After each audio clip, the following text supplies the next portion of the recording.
And hello again, and here we are back on my drive on quite a sunny day with my Kawasaki Z650B restoration project. So at the end of the last episode, I managed to dismantle the carbs, clean them and reassemble them, ready to go back on the engine. I was just waiting for a few small parts to arrive before I could do that at the end of the video. So since then, those small parts have arrived, got them fitted to the carbs, and I fitted the carbs back on the engine. And so with that done, I was very hopeful that the bike would burst into life on all 4 cylinders and that would be the problem solved. But no, I got nothing at all, not even a pop and a bang. It was even worse than it was before I even cleaned the carbs. So I thought, oh no, what's wrong now? And so after a bit of investigation, I found that all 4 carb bowls were bone dry, no petrol in them whatsoever. I thought, oh no, why could that be? So I removed the carbs yet again, took the float bowls off and just sort of looked at what was going on. I hooked up a fuel supply, held them up, all the floats were down, so fuel should now gush out of all 4 carbs. Nothing at all. What on earth? So I started sort of poking around and pushing and prodding, and suddenly fuel started gushing out as it should do. I thought, oh great, perhaps there's some sort of small blockage somewhere. So I checked all 4 carbs in the same way. They're all working fine, got fuel gushing out, great. I refitted the floats, refitted the float bowls, refitted the carbs to the engine, and then I tried to start the bike again. But no, this time it did try to start a few times, you know, popping and banging. It ran for a few seconds and died. So I thought, oh, what could it be? What could it be? So I removed these cheap pod filters and I got a syringe full of petrol and I squirted it down each carb, straight in there. I then tried again, and this time the engine burst into life on all 4 cylinders, sounded great for about 3 or 4 seconds, when of course the fuel ran out. So I've gone back to the problem of not having enough fuel. So I removed the drain plugs from 1, 2, 3 carbs, and they've all got fuel in them, great. But when I removed the drain plug from this carb here, no fuel, dry as a bone. It's like, oh no. So luckily, because it's on the end, I managed to get the float ball off, and when the floats dropped down, you can see it here, when it dropped down, I expected to see lots of fuel gushing out as it should. But no fuel at all. Sort of weird. So then I managed to pull out the needle valve, which is this thing here I've got in my hand. Let me just, that little thing there, that's very tiny. And that's the thing that controls the flow of fuel from the tank into the float bowl. So as the floats drop, this drops, allows more fuel into the float bowl. And as the floats go up with fuel going in, that rises and obviously then cuts off the fuel supply. But that doesn't seem to happen. It seems to be stuck, it seems to be sticking. And the question is, why is it sticking? So I've looked at this thing with a magnifying glass and it seems to have a ridge about halfway down it. I can actually feel it with my finger, with my nail there, I can feel it. And it's like, oh, I don't think it should have that. So I think this has got, this has been worn, and that's why it's sticking. It's sticking up, it's sticking closed and not allowing any fuel to come down into the float bowl. So it's like no good at all. So I think what I've got to do now is buy myself a new one of them, and ideally I'll buy all 4 along with its brass fitting, and we'll change them all, because if one's worn, the chances are they're all going to get worn a little bit over time. Now I guess you can't really see what I can see with the magnifying glass, but I will try and take a close-up of this little thing and so you can see what I can see. So for now then, I think we'll have to stop while I get these parts from Z Power. But that's okay, because since I'm going to order some new parts, I'll order even more parts, because for example I want to buy some new cylinder head nuts. I'm sick of these rusty ones which are on the engine at the moment. They're not cheap, but I want to change them all, so I may as well change them, because it just annoys me to see these rusty old things on the bike. So that'll give me a chance to order them as well. So yeah, that little part there is stopping, I think it's stopping the bike from firing up. And now here we are, it's a few days later, and the parts needed for the carbs have since arrived, and I've got them fitted to the carbs and got the carbs refitted to the bike. And those parts of course were new float valves and the new brass seats that those float valves sit in. Very straightforward to fit, no great problem. So got them fitted on the bike with hope. I thought, great, finally the bike will fire up on all 4 cylinders and job done. But no, it didn't. Sure enough, the bike fired up no problem, but it only ran on 3 cylinders. And the cylinder it didn't run on is number 1 here, the number 1 cylinder. I know that because the downpipe was cold. It wasn't getting hot like the rest of the pipes. So, oh God, what could it be? What could it be? So I removed the drain plug from number 1 cylinder, thinking that perhaps it would be dry, but no, fuel gushed out. So that's a good sign, great. So it can't be that.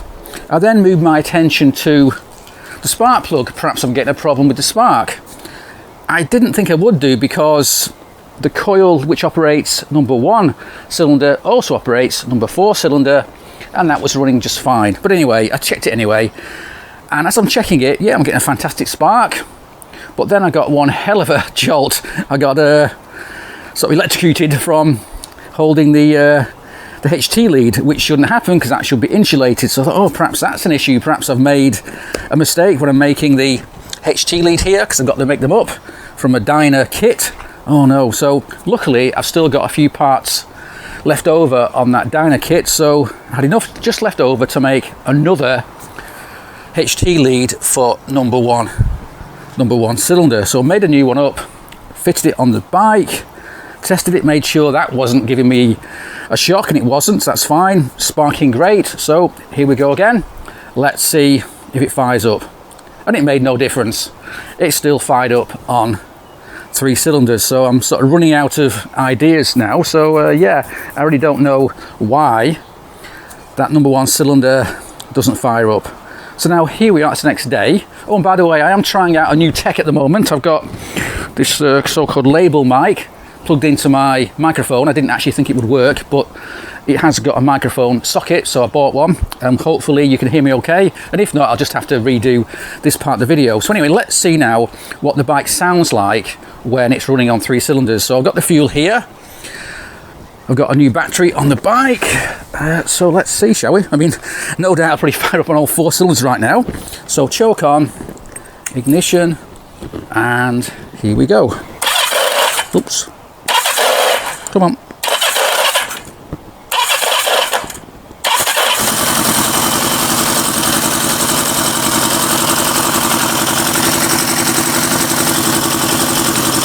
So it'll leave it running for a while. These 3 pipes get nice and warm. The number 1 pipe doesn't want to know. You can tell it doesn't sound quite right.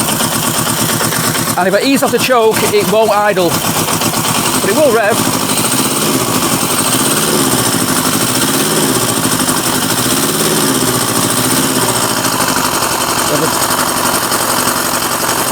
I'll leave it running for a while, get it warmed up a little bit. Yeah, that number 1 pipe still not getting hot. And the question is why?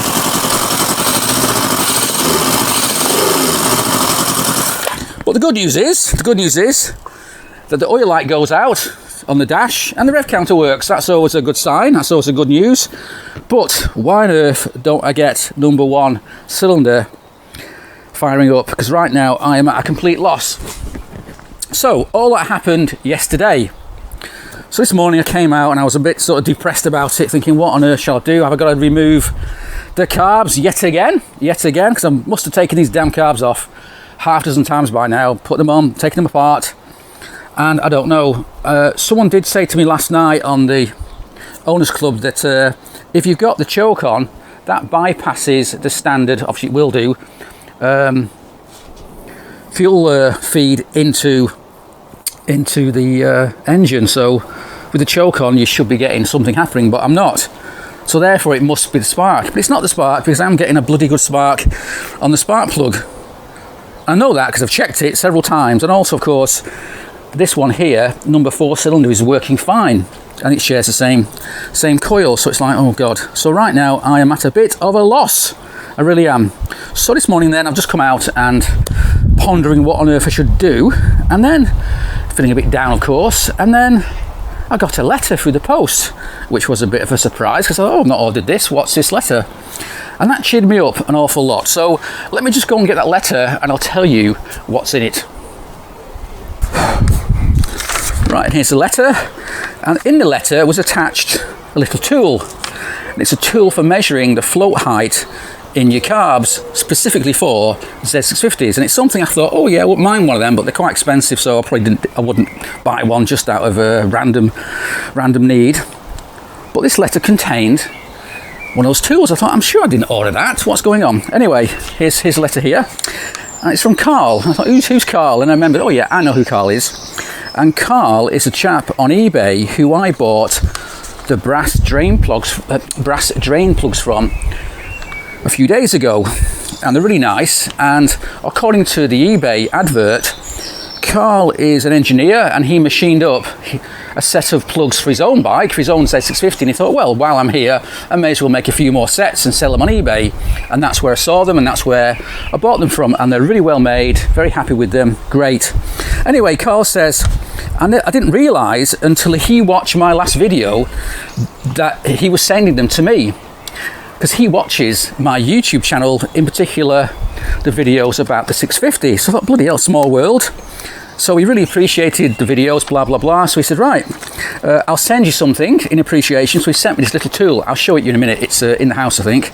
And he also returned me the money I'd spent to buy these brass drain plugs, which is very good of him. I didn't expect that. So yeah, that really has cheered me up. So thanks a lot, Carl. I really do appreciate that. And it was very unexpected. And I'll show you how the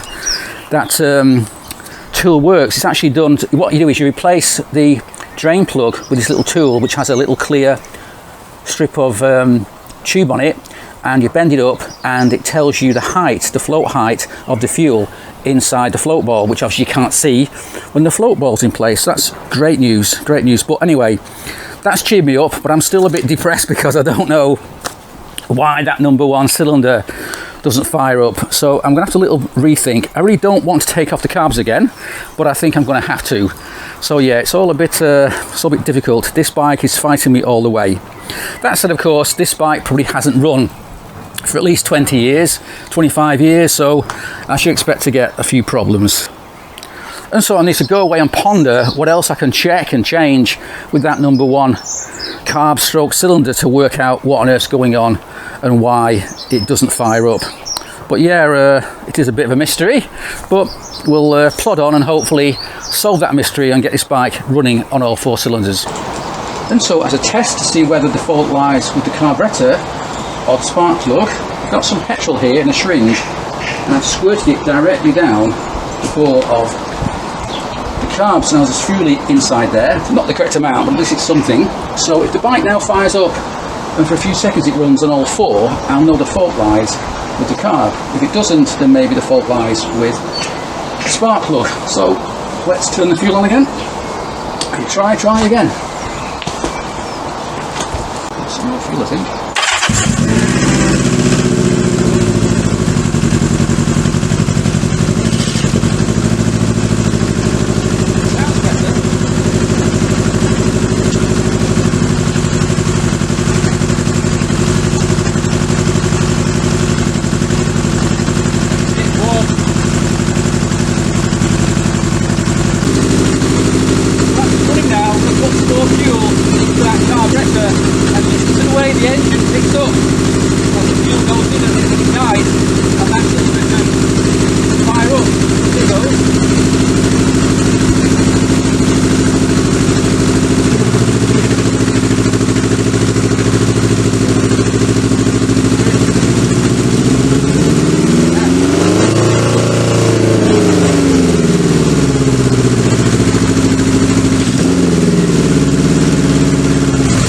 Hear that then? As the fuel went in, suddenly the revs went high and it sounded a lot better. So definitely the problem lies with this carburettor, and the question is why?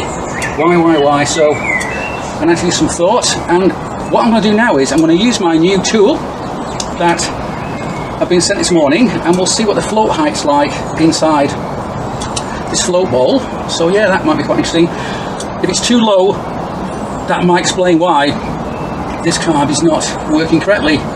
If it is correct, then obviously I've got to move on and check something else. But at least I now know the issue is the carb and not the spark. And so next I'm going to use my new tool that's just arrived this morning from Carl, and this is a float level checker. So you replace the drain plug with this little tool here, and when the fuel comes down, it comes out of here and it should stop, the level should stop at whatever level it is inside the bowl. So let's turn on the fuel and see what happens. There we go. We should get fuel coming out. There you see it. It's coming down now.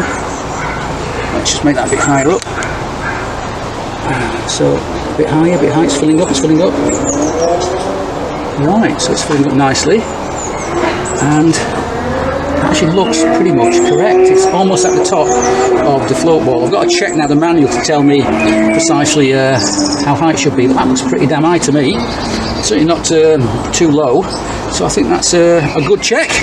And I now know the float ball is full as it should be. As I say, I've just got to check that the level is where it should be. But I think that looks pretty damn good. So this little thing has been very, very helpful. So let me just turn off the fuel supply, otherwise we'll get fuel everywhere.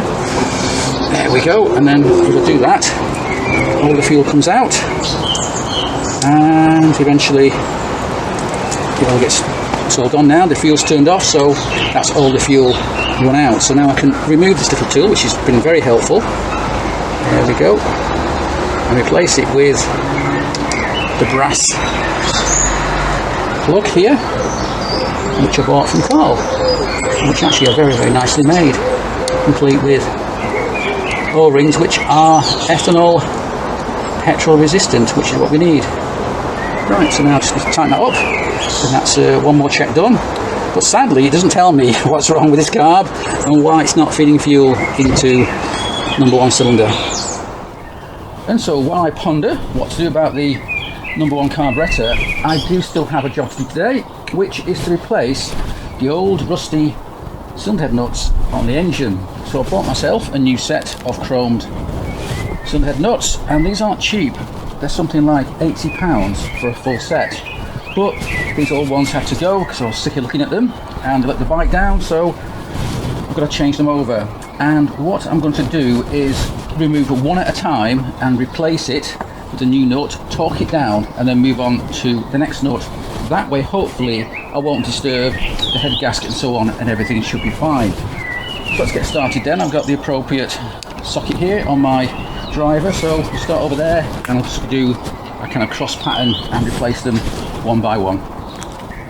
And so now, as you can see, I've now changed 8 of the 12 cylinder head nuts to these nice new shiny chrome ones. I haven't yet changed the 4 inner nuts, which are here close up to the cam tunnel, because to access them I'm going to have to remove the dyno coils, which I don't want to do right now, so they'll have to wait for another day.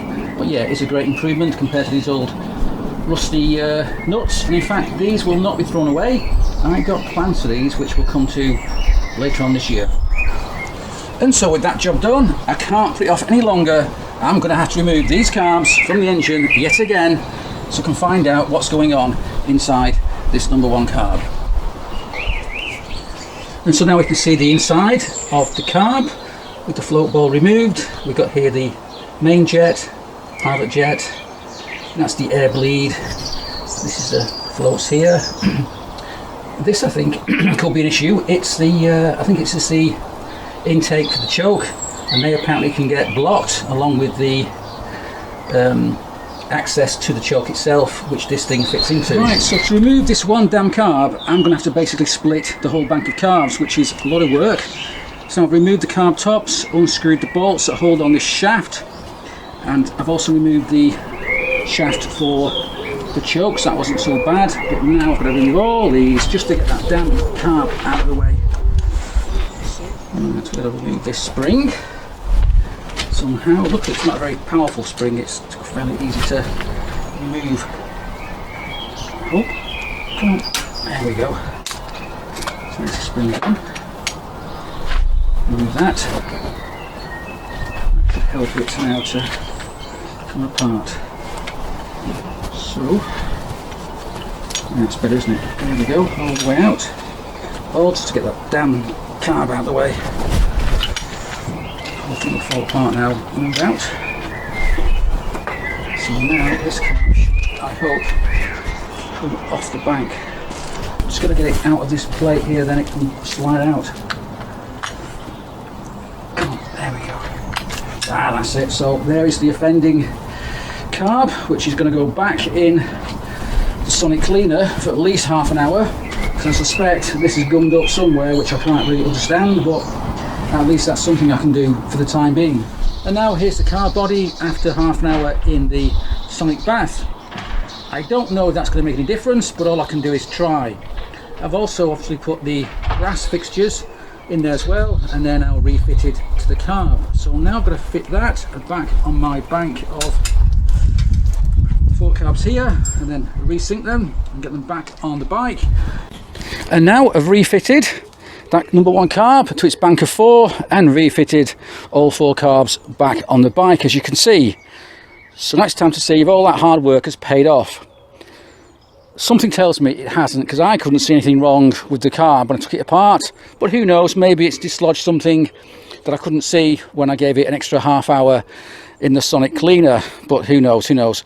But to help things out a little bit, I have got my little syringe full of petrol here, and I've just squirted a bit down number 1 carb. The idea behind that is to help it to start, and if it runs well and keeps on running well for more than a few seconds, I'll know the problem's solved. But if it runs on 4 cylinders and then within a few seconds drops back down to 3, I'll know I've got a problem, because the fuel's now used up from my little syringe. So let me put the microphone down. My little lapel mic wasn't working too well, because I've still got to put this thing somewhere, and I put it in my back pocket. When I did so, I think it turned itself off or did something it shouldn't. So yeah, I need to come up with a different idea for that. So I'm going to put the microphone here behind the engine, so at least you can hear it running. If it runs really well, you'll hear it, and if it doesn't, you'll hear it as well. You'll hear the difference when it goes down from 4 to 3 cylinders. So here goes then.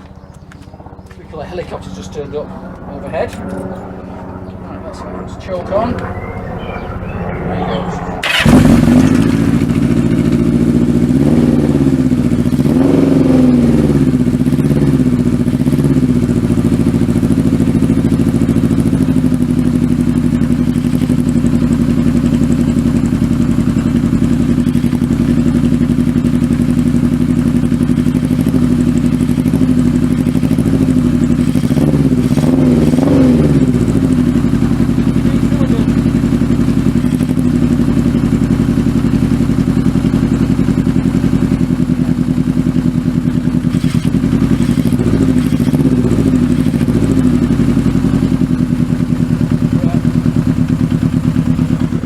It's only running on 3 cylinders again. It's going to die. Come on. Yeah, it dies. It won't idle when it's only on 3 cylinders. I was going to get a bit more fuel, and I could show you it as I pump fuel directly into number 1 carb. Suddenly the revs go mad and it's running on all 4. So still that problem persists. And to be fair, I have absolutely no idea why. So what to do? Well, I don't know what else I can do with that particular carb. I assume the problem is still the carb, because when you put fuel in it, then the engine, goes into life on all 4 cylinders, and that cylinder seems to run really well. I have checked the spark plug, that's okay. Have checked the valve clearances, they're okay. Have checked the compression ratio, compression of all 4, they're all okay, all pretty similar. Taken the carb apart twice, it's now got new parts in it, and still it doesn't work. So where on earth do we go from here? I have no idea. But I do have a cunning plan, and that plan is that right now my other Z650, the F2, is being built up. It's almost finished now, but its carbs also need to be dismantled and cleaned and rebuilt using my new ultrasonic cleaner. So I'm going to get them next week, probably Monday or Tuesday. And when I do, I'll rebuild them, change whatever's required, and get them ready to go back on the green F2. But those carbs are identical to the carbs on my B1 or B3. So what I'm tempted to do is, when I finish rebuilding them, before I send them back to go on the F2, I'm going to try them on my bike here and see if that makes a difference. So if I now fit those different carbs that have been rebuilt on this engine, and it fires up fine with no problems and it all runs great, then I know for sure the problem lies with this carburetor. If it still doesn't run well, then I know the problem lies probably more likely inside the engine, inside that number one cylinder, which is a whole new bag of worms. But it's something that I can do at least. I mean, I was tempted to go out and buy on eBay another set of carbs. They are available, they're not cheap, but whatever I buy is going to be no doubt in poor condition, so I've got to take them all apart again, rebuild them, new parts on, and just like I've done with this one. So I didn't want to do that unless I really had to. So this video is getting quite long enough as it is, and I'm sure you're all sick and tired of me moaning about this bloody carb and why it doesn't run on all 4 cylinders. But I was reminded just a minute ago that this video is episode number 13, unlucky 13, so it seems quite appropriate that I've got this problem that, yeah, it shows up in episode 13 that I can't resolve. So I think that's it for now, but in the next episode, hopefully I'll have the rebuilt carbs from my Green F2 and I'll try them out on this bike and we'll see if it makes any difference or not. So that's it for now then. So thanks for watching and cheers.